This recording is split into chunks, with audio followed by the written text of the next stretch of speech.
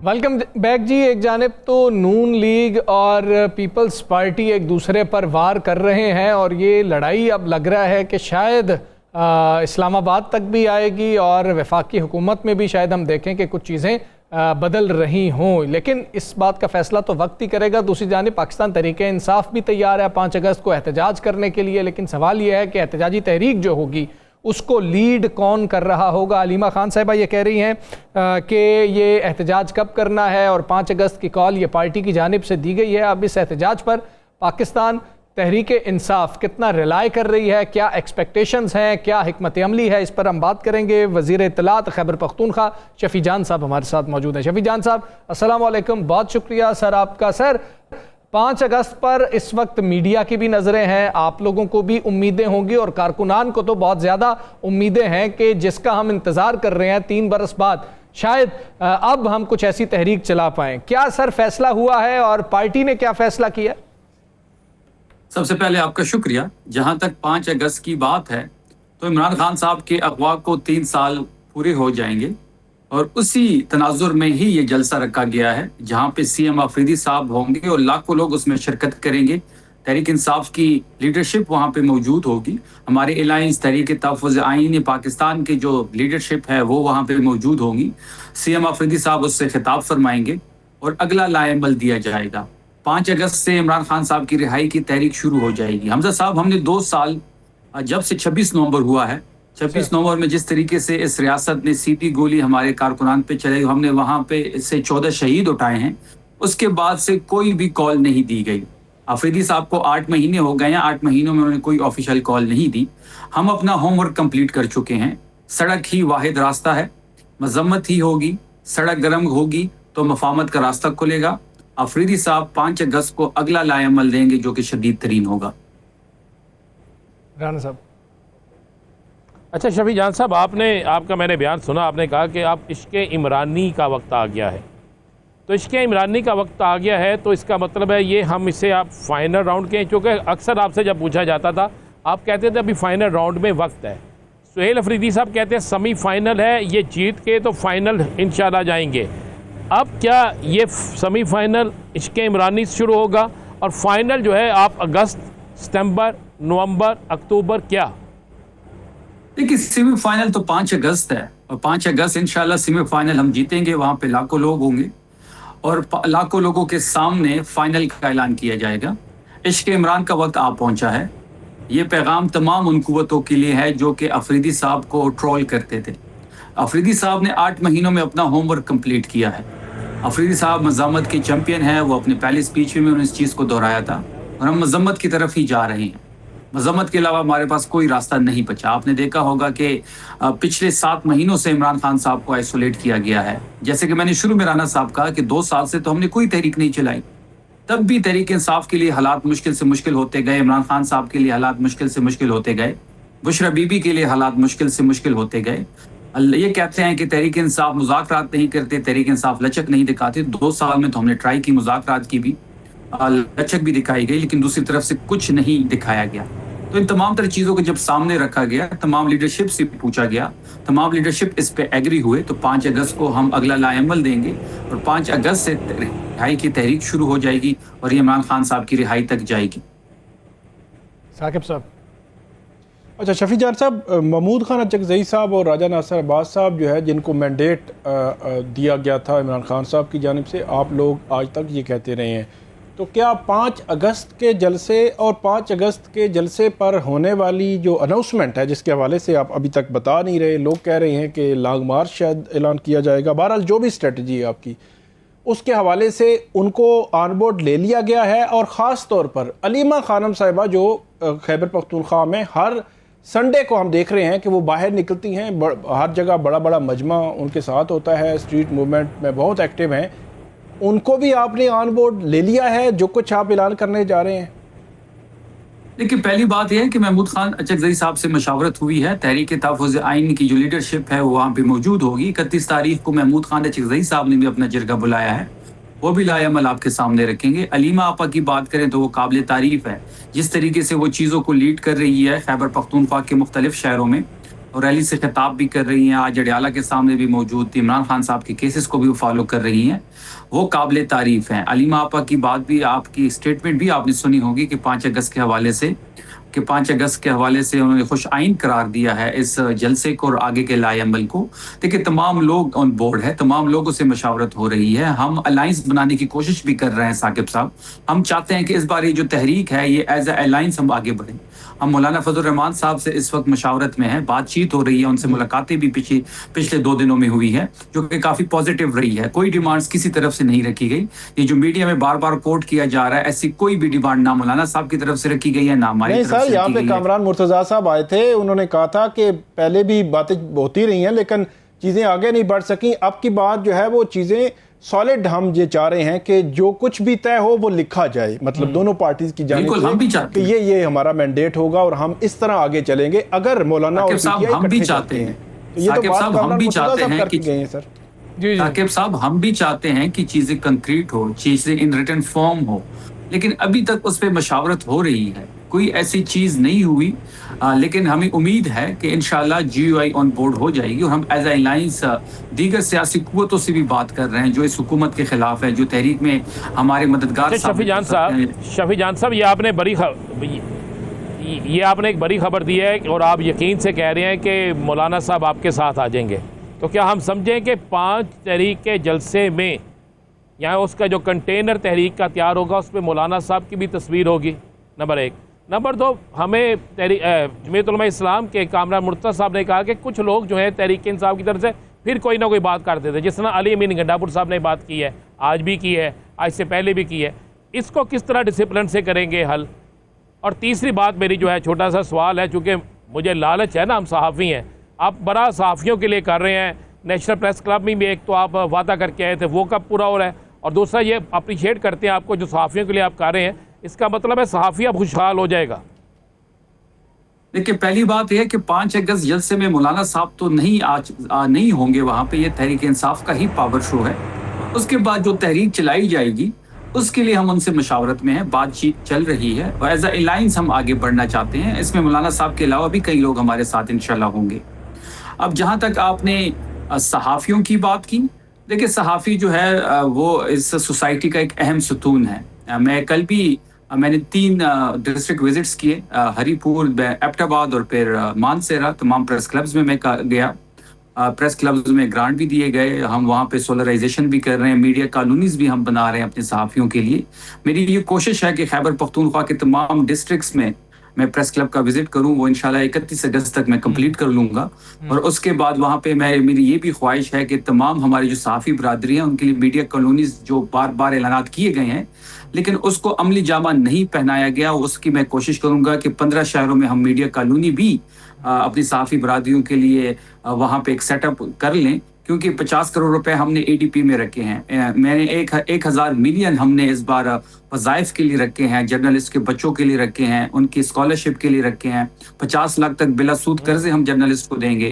तो खैबर पख्तूनख्वा का ये जो साल है ADP 26-27 का, ये मीडिया के हवाले से और जर्नलिस्ट के हवाले से एक तारीखी साल होगा। ठीक है। अच्छा शफी जान साहब, जहाँ पर हम JUI की बात कर रहे हैं, शफी जान साहब आप एक वादा करके आए थे नेशनल प्रेस क्लब में। चले शफी जान वो साहब, इंशाल्लाह आप एक सितंबर- नेशनल प्रेस क्लब में वादा जी, करके आए थे। जी बिल्कुल, मुझे याद है, मैं नेशनल प्रेस क्लब में वादा करके आया हूँ। अभी हमारी जो है वो फंड्स की एलोकेशंस हो रही हैं, कुछ रिलीजेस भी हो रही हैं, सितंबर अक्टूबर तक वो इंशाल्लाह कंप्लीट हो जाएगी। ठीक है। अच्छा शफी जान साहब, जहाँ पर हम ये JUI की मौलाना साहब की बात कर रहे हैं, वहाँ पर पीपल्स पार्टी तो बिल्कुल आप वाली बात कर रही है। फॉर्म 45 की, फॉर्म 47 की बात हो रही है, नून लीग पे तनकीद की जा रही है। जितना जो तल्ख पीपल्स पार्टी का और नून लीग का माजी है, उतना सख्त जो था PTI का और पाकिस्तान पीपल्स पार्टी का नहीं रहा है। या JUI के साथ आपकी बड़ी तल्ख जो है वो सियासत चलती रही है। पीपल्स पार्टी से सर कोई रब्ता PTI सोच रही है कि करना चाहिए कि पीपल्स पार्टी अगर आपके साथ शामिल हो जाती है तो नून लीग तो अकेली रह जाएगी, कोई बड़ी जमात उधर नहीं होगी? देखिए, पहली बात यह है कि सियासत में कोई मुस्तकिल दोस्त और दुश्मन नहीं होता। JUI से हमारा माजी में तल्ख एक तजुर्बा रहा है, लेकिन हम अब इस स्टेज में हैं कि हम चीज़ों को आगे बढ़ा सकते हैं। हम मौलाना साहब से हम मशावरत में हैं, उनकी पार्टी से मशावरत में हैं। जहाँ तक पीपल्स पार्टी की आपने बात की, तो इमरान खान साहब जो है वो चोरों से हाथ नहीं मिलाते। ये दोनों जमातें जो हैं ये सिक्के के दो रुख हैं, ये दोनों हुकूमत में हैं। पीपल्स पार्टी अगर ये कहें कि हम गवर्नमेंट में नहीं है, ये गलत बयानी होगी। आईनी ओहदों पे आप विराजमान हैं, बजट में आप वोट देते हैं। GP का फैसला ये हुआ था कि आपको दिया जाएगा, और कश्मीर का फैसला ये हुआ है कि वो नून लीग को दिया जाएगा। GP में इन्होंने इल्जाम लगाया कि नून लीग ने धांधली की। कुछ दिनों बाद बजट का इजलास था, बिलावल साहब वहां पे मौजूद थे, 30 मिनट के लिए नाराज हुए, एक फोन कॉल पे मान गए और GP की हुकूमत उनको सुपुर्द कर दी गई, और फिर बजट को वोट भी दिया गया। सदर ज़रदारी साहब की जो सियासत रह गई है वो सिर्फ और सिर्फ अपने बेटे को वज़ीर-ए-आज़म बनाने के लिए हर हद तक जा सकते हैं। तो इन दोनों जमातों से कोई बात नहीं हो सकती। दीगर सियासी कुव्वतों से हम बातचीत कर रहे हैं और हम एज अलायंस आगे बढ़ने की कोशिश कर रहे हैं। बिल्कुल ठीक है। शफी जान साहब, बहुत शुक्रिया आपका, आपने प्रोग्राम में हमें ज्वाइन। प्रोग्राम का वक्त ख़त्म हुआ। मुझे राना अजीम साहब को, साकिब बशीर साहब को इजाज़त दीजिए। अल्लाह हाफ़िज़।